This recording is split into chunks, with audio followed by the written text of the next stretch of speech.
शंकररावाने आज पुन्हा सगळ्यांच्या समोर त्यांच्या बायकोवर सविताताईवर हात उचलला. घरात जमलेले सगळे पाहुणे सविताताईकडे बघायला लागले. सगळ्यांच्या समोर अपमान झालेलं बघून त्यांच्या डोळ्यातून झरझर पाणी यायला लागलं.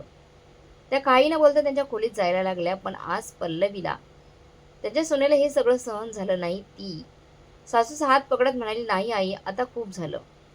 तुम्ही खूप सहन केलंत, पण आता अजून नाही." हे ऐकून तिची सासू म्हणाली, "जाऊ दे बाळा, उगाचच सगळ्यांच्या समोर तमाशा बनवू नकोस.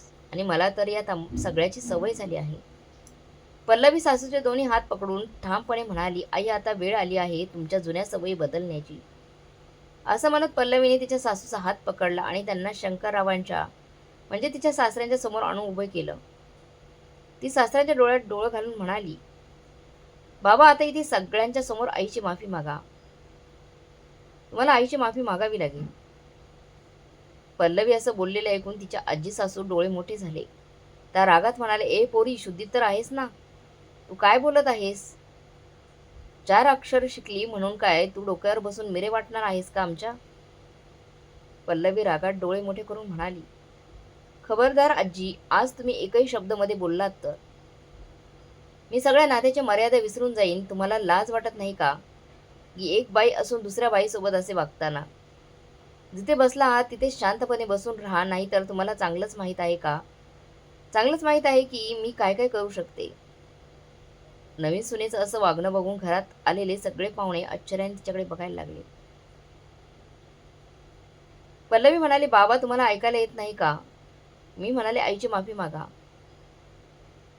शंकरराव शांतपणे चारी बाजूंना बघत होते, कारण आज त्यांनी बरोबरीचं उत्तर देणारं कुणीतरी भेटलं होतं. तिची आजी सासू परत तिला समजावत म्हणाली, "नव्या सुनबाई, हा त्या दोघा नवरा बायकोंचा मधला प्रश्न आहे. ते त्यांच्या खोलीत जाऊन बघून घेतील." हे ऐकून पल्लवी एखाद्या वाघिणीसारखी रागात म्हणाली, "आजी, बाबांनी आज आईंना सगळ्यांच्या समोर कानाखाली मारली होती, तेव्हा तुम्ही त्यांना थांबवले होते का? तो नवरा बायको मधला प्रश्न होता ना? त्यांच्या खोलीत जाऊन बघून घ्यायला पाहिजे होता ना? तेव्हा तर हे सगळं बघून तुम्हाला तुमच्या मुलाच्या पुरुषार्थावर गर्व होत होता. आणि जर बाबांनी सगळ्यांच्या समोर मारले आहे, तर सगळ्यांच्या समोर आईची माफी मागायला लाज कशाला वाटायला पाहिजे? बाबा आईची माफी पण मागणार, आणि तीही सगळ्यांच्या समोर." त्यांचं काहीच चालत नसलेलं बघून त्या आजी सगळ्या पाहुण्यांना म्हणाली, "तुम्ही सगळे लोक आपापल्या घरी जावा." हे बघून पल्लवी म्हणाली, "नाही आजी, हे सगळे पाहुणे तोपर्यंत घरी जाणार नाहीत, तोपर्यंत बाबा जोपर्यंत बाबा त्या सगळ्यांसमोर आईची माफी मागत नाहीत." बाबांना पण कळायला पाहिजे ना, की बायकोचा सगळ्यांच्या समोर अपमान केल्यावर तिला कसं वाटतं. जेव्हा तीच गोष्ट स्वतःच्या इज्जतीवर येते तेव्हा कसे वाटते. आणि हा माझा शेवटचा निर्णय आहे. घरातून निघालेल्या पाहुण्यांची पावलं जागच्या जागीच थांबली. शंकरराव नव्या सुनेला म्हणाले, "ए पोरी, तुझी हिंमत कशी झाली सगळ्यांच्या समोर माझा अपमान करायची? आता तुझ्या सासूसोबत तू पण या घरातून बाहेर जाणार आहेस का?" असं म्हणत त्यांनी रागात बायकोचा हात पकडला आणि ओढत त्यांना घरातून बाहेर घेऊन जायला निघाले. सासूला असं ओढत घरातून बाहेर काढताना बघून आणि सासूची झालेली अवस्था बघून पल्लवी पुढे आली आणि चक्क सासऱ्यांच्या जोरात कानाखाली वाजवत रागात म्हणाली, "खबरदार बाबा, आईला जर परत हात लावला तर माझ्यासारखं वाईट कोणी नसेल. या घरातून आज बाहेर आई नाही तर तुम्ही जाणार आहात. आत्तापर्यंत मी विचार करत होते की असं करायला नको. ते चुकीचं आहे, पण तुम्ही मला असं करायला भाग पाडताय. आता जर कुणाच्यात हिंमत असेल तर जे करायचं ते करा. समजलं का तुम्हाला?"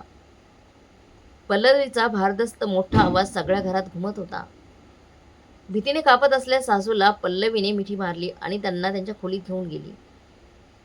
सगळे लोक पल्लवीची प्रशंसा करत घरातून निघून गेले. तर दुसरीकडे शंकरराव आणि त्यांची आई नव्या सुनेचे हे रूप बघून मात्र हैराण झाले होते. त्यांनी तर कधी स्वप्नात पण विचार केला नव्हता की 4 दिवसांपूर्वी आलेली ही नवी सून घराचा कायापालट करेल. पल्लवी आणि मनोहरच्या लग्नाला 2 महिने झाले होते, पण जेव्हापासून ती या घरात सून बनून आली होती तेव्हापासून सासूचा होणारा अपमान ती बघत होती. पल्लवीने कितीतरी वेळा यामागचं कारण विचारलं, पण तिच्या सासूने तिला काही सांगितलं नाही. विनोद एका मल्टीनॅशनल कंपनीमध्ये चांगल्या पोस्टवर नोकरी करत होता आणि पल्लवी गृहिणी होती.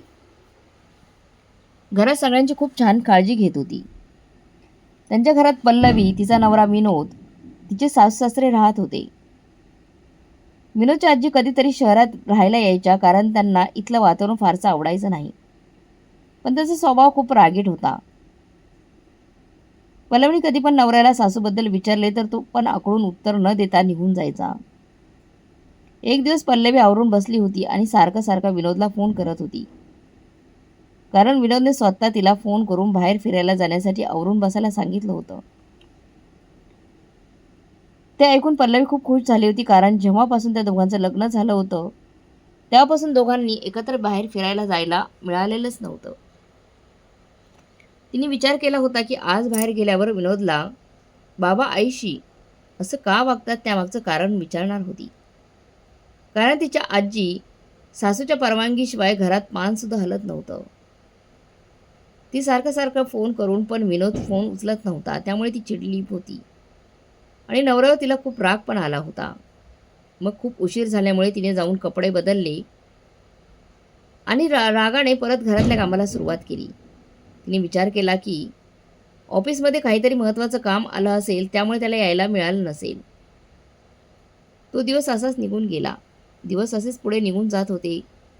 आता रोजच विनोद रात्री उशिरापर्यंत ऑफिसमध्ये थांबत असायचा आणि उशिरा घरी यायचा.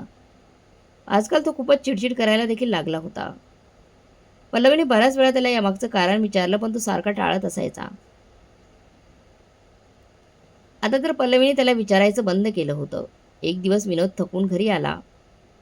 पल्लवीने त्याला कॉफी बनवून दिली पण आज त्याने पल्लवीच्या कानाखालीच वाजवली होती. एवढ्या जोरात मारली की तिचे डोळे भरून आले. भरल्या डोळ्यांनी ती विनोदकडे बघायला लागली. लग्नानंतर विनोदने पहिल्यांदाच तिच्यावर हात उचलला होता. पल्लवीला काही सुचत नव्हतं. विनोदने ब्लॅक कॉफी मागितली होती आणि पल्लवीने त्याला दुधाची कॉफी आणून दिली होती. एवढ्या छोट्याशा गोष्टीवरून विनोदने तिच्यावर हात उचलला होता. पल्लवी विचार करायला लागली की एवढ्या छोट्याशा गोष्टीवरून, एवढ्या क्षुल्लक गोष्टीवरून कोणी हात उचलतं का? एवढंच नाही तर रागात विनोदने कॉफीने भरलेला कप फेकून दिला. त्यामुळे सगळी कॉफी आणि कपाचे तुकडे खोलीत पसरले होते. पल्लवीला रडताना बघून तो अजूनच जास्त चिडला आणि पाय आपटत खोलीतून बाहेर निघून गेला. खोलीच्या बाहेर उभी असलेली तिची सासू हे सगळं बघत होती. मुलाचं असं वागणं बघून आणि सुनेला रडताना बघून त्यांच्या डोळ्यात पण पाणी आलं. त्यांनाही खूप वाईट वाटलं. त्यांना विनोदला काहीतरी बोलायचं होतं पण विनोद त्यांचं काहीच ऐकून न घेता निघून गेला. त्या त्याला जाताना फक्त बघत राहिल्या. विनोद खोलीतून बाहेर गेल्यानंतर तिची सासू पल्लवीच्या खोलीत जायला निघाली. तेवढं कोणीतरी त्यांचा हात ओढून त्यांना मागे ओढले. त्यांनी बघितलं तर त्यांचा हात दुसरं कोणी नाही तर त्यांच्या नवऱ्याने पकडला होता. ते रागात लाल डोळे करून त्यांच्याकडे बघत होते. तिथे नवऱ्याला बघून सविताताई खूप घाबरल्या आणि थरथर कापायला लागल्या. त्या घाबरल्या होत्या. त्यांचा नवरा म्हणाला, "तू काय करायला निघाली होतीस?" "माझ्या मुलाच्या खोलीत." सविताताई घाबरत म्हणाल्या, "अहो ती सुनबाई." यापुढे काही बोलणार तेवढा त्यांचा नवरा त्यांना ओढत त्यांच्या खोलीत घेऊन गेला आणि त्यांच्या कानाखाली वाजवली आणि म्हणाले, "ही कानाखाली तुला तुझी चूक समजून देण्यासाठी मारली आहे. आज मला असं वाटलं की माझा मुलगा पुढे जाऊन माझ्यासारखा बनणार आहे आणि सुनबाईला त्याच्या पायाखाली दाबून ठेवणार आहे. आज मला त्याच्यावर गर्व होत आहे. माझे सगळे गुण त्याच्यात आले आहेत आणि पुढे जाऊन तो सुनबाईला पण तसेच ठेवेल धाकात, जसं आजपर्यंत मी तुला माझ्या पायाखाली दाबून ठेवलं आहे धाकामध्ये. जर तू त्याच्या डोक्यात दुसरं काही तिच्या डोक्यात भरवण्याचा प्रयत्न जरी केला तर तुला चांगलंच माहीत आहे मी काय करेल ते." असं म्हणत त्यांचा नवरा खोलीतून बाहेर निघून गेला. त्यांच्या नशेवर रडायला लागल्या. त्यांना स्वतःपेक्षा जास्त काळजी सुनेची वाटत होती. त्याने तर त्यांचं आयुष्य दुःख सहन करत घालवले होते.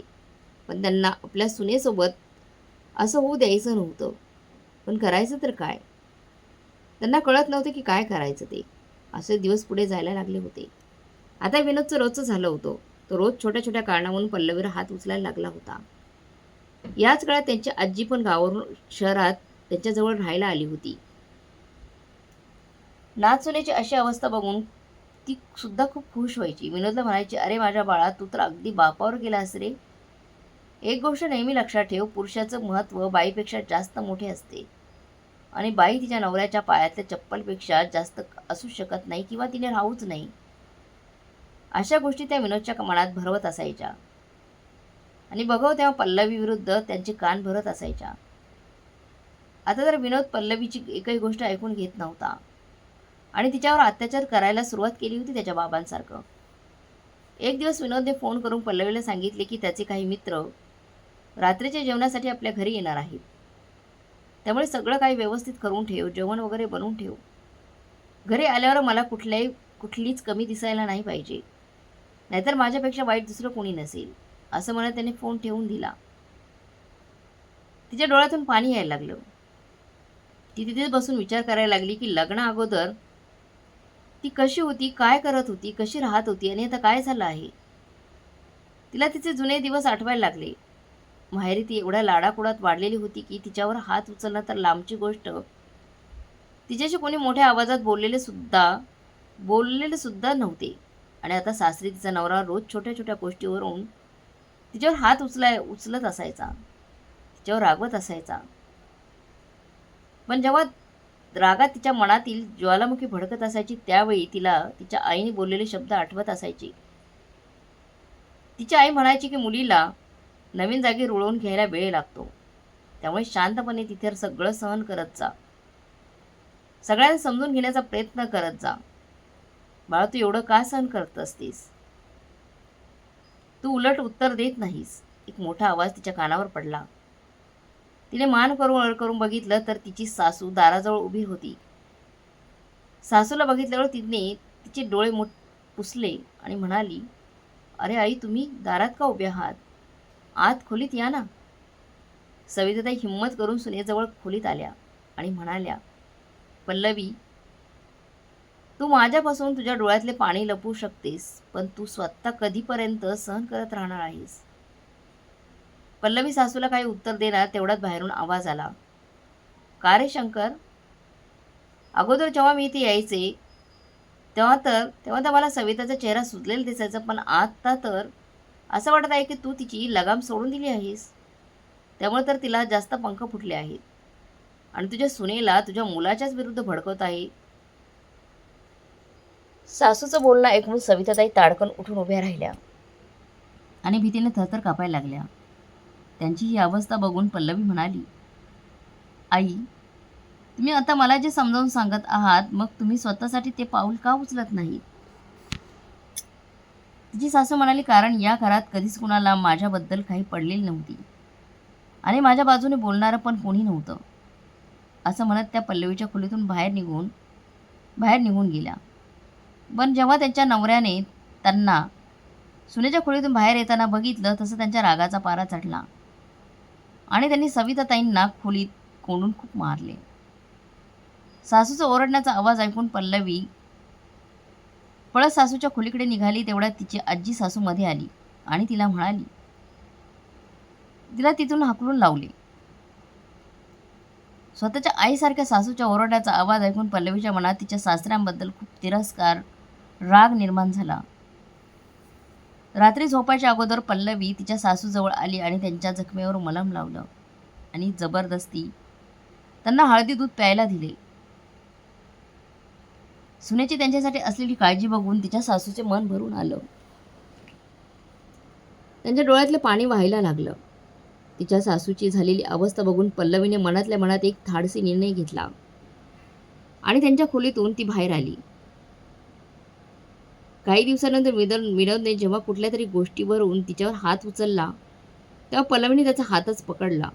तसा विनोद रागाने लाल झाला आणि तिच्यावर ओरडायला लागला आणि म्हणाला, "तुझी हिंमत कशी झाली माझा हात पकडायची?" हे ऐकून पल्लवी रागात चिडून म्हणाली, "मग काय करू? गपगुमान तुमचा मार खाऊन घेत राहू का? बरेच दिवस मी तुमचा अत्याचार सहन करत आहे. तुमच्या कमाईचा रुबाब कोणाला दाखवत आहात? गृहिणी बनणे हा माझा स्वतःचा निर्णय होता. नाहीतर तुम्हाला चांगलंच माहीत आहे की मी तुमच्यापेक्षा जास्त शिकलेली आहे आणि लग्नाच्या अगोदर तुमच्यापेक्षा जास्त कमवत होती. एकीकडे आज सुनेचे हे नवीन रूप बघून तिची सासू खुश होती, तर दुसरीकडे तिच्या सासऱ्यांचे आणि आजू सासूचे डोळे आश्चर्याने मोठे झाले होते. विनोद मनातल्या मनात विचार करायला लागला की जी मुलगी आजपर्यंत गुपचूप सगळं सहन करत होती, आज तिच्यात एवढी ताकद कशी आली, की आज अचानक शेळीची वाघीण कशी काय झाली. कधी अशा परिस्थितीत पण सामना करावा लागेल असं स्वप्नात पण विनोदने विचार केला नव्हता. तो या सगळ्यांसाठी मानसिकदृष्ट्या पण तयार नव्हता. त्याच्या हिशोबाने तर पल्लवीने घाबरून राहायला हवं होतं. जसं आई बाबांना घाबरून राहत होती, जशी त्याची आई त्याच्या वडिलांना घाबरून राहत होती. त्यांना कधीच उलट उत्तर देत नव्हती. मार खात एखाद्या निर्जीव पुतळ्यासारखी उभी राहत होती आणि घरातल्या सगळ्यांचे टोमणे बोलणी पण ऐकून घेत होती. नेहमी विनोदने त्यांच्या घरात हेच सगळे बघितले होते, त्यामुळे त्याचे विचार पण त्यांच्या वडिलांसारखे आणि आजीसारखे जुने झाले होते. विनोद रागात पल्लवीला म्हणाला, आजपर्यंत माझ्या आईने तर बाबांचा हात कधी पकडला नव्हता, मग तू माझा हात कसं काय पकडला. पल्लवी उत्तर देत म्हणाली, मग विनोद, आई पण चुकीच्या आहेत. विनोद म्हणाला, पण माझी आजी बोलते की नवऱ्याच्या मारात पण प्रेम असतं, पण हे पण बोलत असतं की सुरुवातीपासूनच जर बायकोला दबावात ठेवले तर नंतर ती कंट्रोलमध्ये राहते. पल्लवी रागात मोठ्या आवाजात म्हणाली, नवरा बायकोवर हात उचलतो हे सगळं तो तिला आपलं समजून करतो. बायको नवऱ्याला आपलं मानत नाही का? मग ती पण नवऱ्यावर हात उचलू शकते ना. पल्लवीचं असं उलट बोलणं ऐकून आज विनोद आत्तापर्यंत तुटून तुटून गेला होता. त्यांनी का आजपर्यंत त्यांच्या आईचं दुःख त्रास जाणून घेण्याचा प्रयत्न केला नाही. तो तर लहानपणापासूनच आईला वडिलांचा मार खाताना बघत आला होता. पण आज मात्र पल्लवीने त्याच्या डोळ्यावरची पट्टी काढून त्याला आरसाच दाखवला होता. आज तिचे बोलणे ऐकून तो मनातून तुटून गेला होता. विनोदच्या डोळ्यातून पाणी यायला लागलं. त्याला त्याच्या आईबद्दल वाईट वाटलं. पल्लवीने विनोदच्या खांद्यावर हात ठेवून म्हणाली, विनोद, तुम्ही तुमच्या आईवर प्रेम करता का? विनोद म्हणाला, हो, खूप जास्त करतो. पल्लवी म्हणाली, मग विनोद, तुम्हाला आईच्या सगळ्या जखमा तुमच्या प्रेमाने भरून काढायच्या आहेत. विनोदच्या आजीने जेव्हा हे सगळं बघितलं की या घराच्या आता कायापालट होणार आहे, त्यांचं नातू आता त्यांचा एकही शब्द ऐकून घेणार नाही, हे सगळं बघून त्यांच्या सगळ्या शरीरात आग लागली. कारण त्यांची घरावरची पकड सुटत चाललेली त्यांना दिसायला लागली होती. काही दिवसांनी संध्याकाळी घरात गोंधळ ऐकून पल्लवी खोलीतून बाहेर आली. तिने बघितलं तर विनोद त्याच्या वडिलांचा हात पकडून त्यांच्यासमोर उभा होता आणि त्याची आई समोरच भीतीने थरथर कापत उभी राहिलेली होती. त्याच्या वडिलांचा राग आभाळात पोहोचला होता. रागाने त्याचा चेहरा लाल झाला होता. ते रागात म्हणाले, तू 2 कवडीचा पोरगा, तुझी हिंमत कशी झाली माझा हात पकडायची. विनोद म्हणाला, बस झालं बाबा, आता खूप झालं. इथून पुढे तुम्ही आईवर हात उचलायचा नाही आणि आजपासून मी या घरात अजिबात सहन करणार नाही आईला मारणं. त्याचे वडील म्हणाले, तू आहेस तरी कोण आमच्या दोघांच्या मध्ये बोलणारा? जा, जाऊन तुझ्या बायकोच्या पदरामागे लपून बस. खबरदार जर तू आमच्या दोघांमध्ये बोललात तर.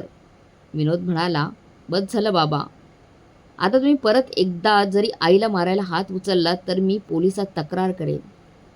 तुम्ही जे हे करत आहात ना, तो गुन्हा आहे, समजलं का? आणि हो, हे बंद खोलीत पण नाही. मी फक्त एकदाच बोलेन, सारखं सारखं नाही. मी आईच्या खुशीत लहानाचा मोठा झालो आहे. तिच्या डोळ्यात बघून मला तिचं दुःख दिसतं. खबरदार जर तुम्ही परत तिच्यावर आईवर हात उचललात तर माझ्यासारखं वाईट दुसरं कोणीच नसेल. खूप केलं तुम्ही आईवर अत्याचार, आता अजून नाही. असं म्हणत त्याने आईकडे बघितलं तर तिच्या डोळ्यातून पाणी येत होतं. भरल्या डोळ्यांनी पण खूप प्रेमाने आणि गर्वाने त्या मुलाकडे एकसारख्या बघत होत्या. आज कुणीतरी आपलं या घरात आल्यासारखं, त्यांची बाजू घेतल्यासारखं वाटत होतं. सुनेमुळे का होईना पण आज त्यांचा मुलगा त्यांच्यासाठी उभा राहिला होता खंबीरपणे. वडिलांच्या विरोधात बोलला होता. त्या मनातल्या मनात देवाचे आभार मानत होत्या की चला, एवढ्या वर्षाने का होईना त्यांच्या बाजूने कोणीतरी बोलले होते. इथून पुढे या घरात त्यांचा परत कोणी अपमान करणार नाही. विनोदच्या वडिलांसारखे लोक सहजासहजी मानणाऱ्यामधले नसतात. विनोद काही दिवसासाठी बाहेर गेला होता आणि घरात छोटीशी पूजा ठेवली होती. दोघी सासूना सकाळपासून पूजेची तयारी करत होत्या. तिची सासू थकल्यामुळे पल्लवीने त्यांना तिथेच खुर्चीवर बसायला सांगितले. हे बघून आजी सासून रागाने डोळे मोठे केले. त्यांनी जाणून बुजून सगळा प्रसाद जमिनीवर सांडला आणि सगळा आरोप सविताताईंवर लावला. त्यांनी त्यांच्या मुलाकडे सुनेची तक्रार केली. शंकररावांनी सगळ्यांच्या समोर बायकोवर हात उचलला. हे बघून आज पल्लवीला हे सगळं सहन झालं नाही, म्हणून तिने एक जोरात कानाखाली सासऱ्यांच्या वाजवली. ती दोघं माय लेकरं सुनेचं रूप बघून सुन्न झाली होती. समोर पोलिसांना आणि वकिलांना बघून त्यांना दुसरा झटका लागला. पल्लवी म्हणाली, या सर आणि तुमच्या डोळ्यांनी बघा या घरच्या सुनेची काय अवस्था झाली आहे. पोलीस त्या दोघांना तिथून घेऊन जायला लागले. तेवढ्यात आजी सासू पल्लवीच्या पाया पडून माफी मागायला लागली. ती म्हणाली, पल्लवी, आमच्याकडून खूप मोठी चूक झाली. त्यांची हिंमत नव्हती सुनेकडे डोळे वर करून बघायची. पण पल्लवी ऐकणाऱ्यामधली थोडीच होती. तिला तर त्या दोघांना अद्दल घडवायची होती. त्यामुळे पोलीस त्यांना सोबत घेऊन गेले. सासूला खुश बघून पल्लवी पण फार खुश झाली होती. सुनेचं प्रेम आणि साथ भेटल्यामुळे सविताताई आता सुखात जगत होत्या. मित्रांनो, तुम्हाला काय वाटते? पल्लवीने जे पाऊल तिच्या सासूसाठी उचललं ते योग्य होतं का अयोग्य होतं? कमेंट करून नक्की कळवा. आणि कथा चांगली वाटली असेल तर लाईक, शेअर, सबस्क्राईब नक्की करा. भेटूया पुढच्या कथेत. तोपर्यंत धन्यवाद.